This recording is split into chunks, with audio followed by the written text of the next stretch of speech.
Have you ever heard of William Wallace?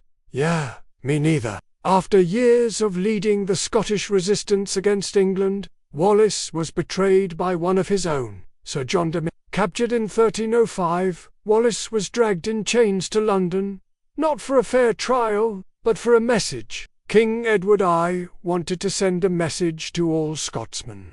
A message that read, "Do not defy the English king." And so the trial began.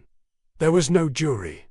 There was no defense. Just King Edward's fury. Wallace was labelled a traitor, but he stood tall and answered, "I could never be a traitor to Edward, for I was never his subject." That defiance sealed his fate. August 23, 1305, Wallace was stripped naked and dragged through the streets, tied to a horse.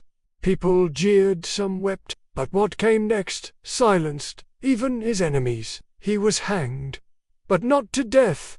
He was cut down alive. Then came the unimaginable. His organs were removed in public. A message written in blood and fire. Finally, his body was quartered and sent to the corners of the kingdom to warn anyone who dared to dream of freedom. But the message backfired.